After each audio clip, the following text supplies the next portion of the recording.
Bonjour à tous, c'est le prophète Patrick Salomon. Nous remercions encore le Seigneur aujourd'hui pour la continuité de notre série d'enseignements.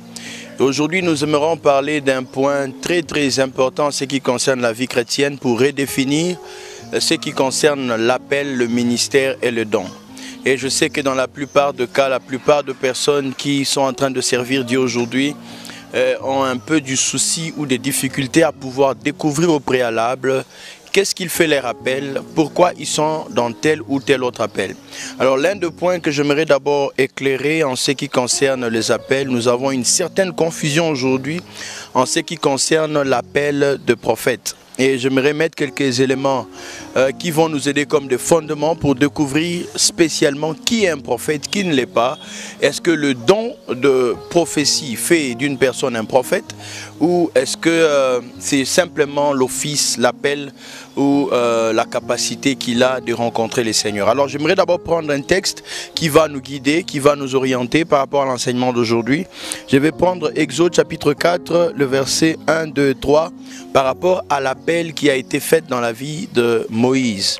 Alors remarquez dans Exode 4, le verset 1, la Bible dit « Et Moïse répondit, mais s'ils ne me croient pas et n'obéissent pas à ma voix, parce qu'ils diront, l'Éternel n'était point apparu. » Le verset 2, Dieu lui demande « Qu'as-tu à la main ?» Là c'est au niveau du don. Qu'as-tu à la main? Il dit un bâton. Et l'Éternel dit jette-les à terre, et il les jeta et ce bâton devint un serpent et Moïse s'enfuit devant lui.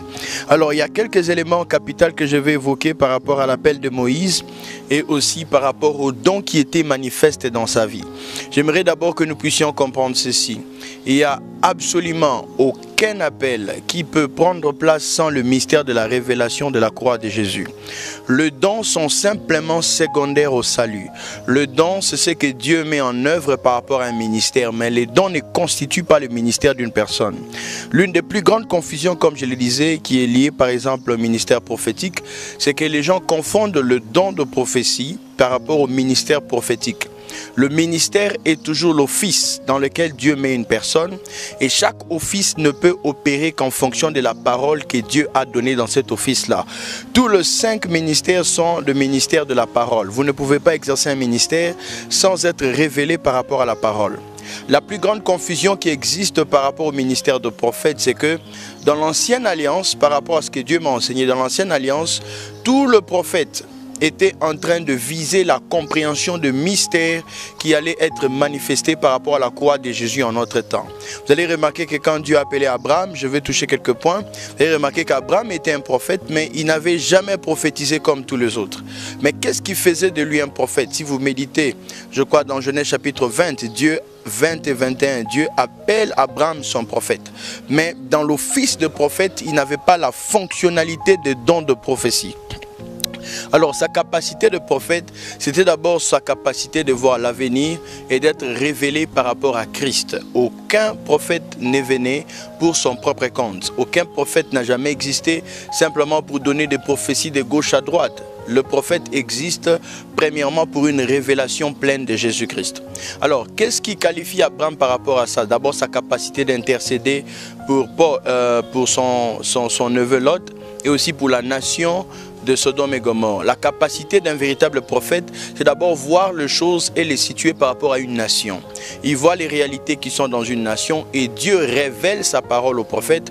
Dieu ne révèle pas sa parole à un théologien. Je sais que c'est dur à avaler ce que je vais dire maintenant parce qu'aujourd'hui, les gens pensent qu'un prophète doit forcément sortir d'une école de théologie ou d'une organisation religieuse.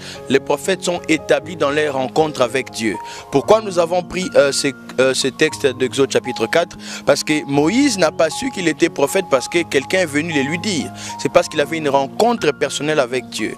Ce qui vous qualifie premièrement par rapport à votre appel, c'est votre rencontre personnelle avec Dieu. Aujourd'hui, nous voulons un peu tout faire passer par les organismes religieux, alors que la base de tout appel commence avec une relation personnelle. Comment est-ce que Dieu s'est révélé à vous? Comment est-ce qu'il vous a parlé individuellement? Comment est-ce qu'il a tracé votre parcours? Connaître les dieux d'un homme des dieux ne suffit pas. Connaître les dieux de votre appel, c'est ça la base même, qui peut vous positionner par rapport à ce que Dieu attend de vous. Alors il y a des gens qui prennent de dons qui en font de ministère. Je sais que c'est une maladie, spécialement dans mon pays au Congo. Je ne critique pas, mais je l'ai dit encore une fois de plus pour remettre un peu d'ordre. Ce qui qualifie d'abord l'appel ou le ministère d'une personne, c'est sa rencontre avec Dieu. Ce n'est pas le don qu'il met en exercice. Les gens utilisent d'abord le don qui sont secondaires à l'appel, ils en font de ministère, qui est une autre grave erreur, parce que le don de prophétie, tout le monde peut aspirer à le manifester et peut-être à parler de manière plus précise qu'un prophète le ferait.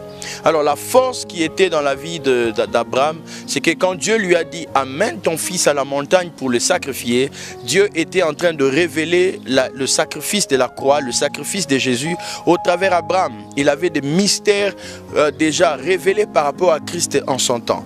Vous allez voir dans Jean chapitre 8, Jésus est en train de dire que Abraham s'est réjoui de voir mon jour. Et les gens se sont étonnés. Jésus a dit, ils lui ont demandé, mais tu n'étais pas à l'époque d'Abraham, comment est-ce que tu dis qu'Abraham a vu ton jour? Et il a répondu avant qu'Abraham fût, je suis. Jésus voulait simplement dire que je ne suis pas dans les temps. En réalité, je suis éternel. Il voulait révéler son identité éternelle cachée depuis l'ancienne alliance jusqu'à notre temps. Dieu n'a pas changé, il est le même. Mais il a mené déjà une révélation profonde de Jésus et le prophète était la personne qui a mené cette révélation pleine à la connaissance du peuple de Dieu. Et vous allez voir, non seulement Abraham, si vous arrivez à Moïse, la révélation que Dieu lui a parlé au sujet du bâton qui est devenu un serpent. La plupart des gens essaient simplement de les limiter par rapport à Pharaon. Mais l'image de ces serpents que Moïse tenait entre ses mains était normalement l'image de Jésus-Christ lui-même. Pourquoi? Parce que si vous remarquez, une fois que ce serpent est arrivé en Égypte, ce serpent avalait tous les autres serpents qui étaient entre les mains de Pharaon. C'était l'image de dire que dans les jours à venir, Dieu allait établir des prophètes qui auront le mystère de Jésus entre leurs mains, qui présenteront Jésus comme un serpent. Quelle est l'image du serpent? Le serpent est toujours l'image du péché et l'image du sacrifice. Vous allez remarquer par rapport à Moïse, quand il était dans le désert, la Bible dit que quand les gens étaient mordus par les serpents, Dieu a dit lève les serpents de rein. L'image du serpent, c'était l'image de Jésus qui allait consommer le péché. Et une fois qu'il allait avaler les serpents de l'Égypte, c'était l'image de pouvoir consommer le péché du peuple. Ça veut dire que quand Jésus est venu à l'image du serpent, c'était pour consommer le péché du monde entier qui est l'image de l'Égypte. Alors le mystère avec lequel Moïse a commencé, c'était le mystère prophétique de la révélation pleine de Jésus. Un vrai prophète a la révélation de Christ. Et pour pouvoir établir le véritable fondement ministériel aujourd'hui, il faut d'abord avoir le fondement total de la révélation de Jésus. Sans Jésus, il n'y a pas de ministère. Sans Jésus, il n'y a pas de véritable appel. Alors la plus grande question qu'on doit se poser, est-ce que tous ceux qui se sont fait aujourd'hui appeler, sont-ils appelés? Je vous laisse avec cette question et la suite dans les prochains enseignements. Que Dieu vous bénisse. C'était le prophète Patrick Salomon. Soyez bénis dans vos maisons. Merci.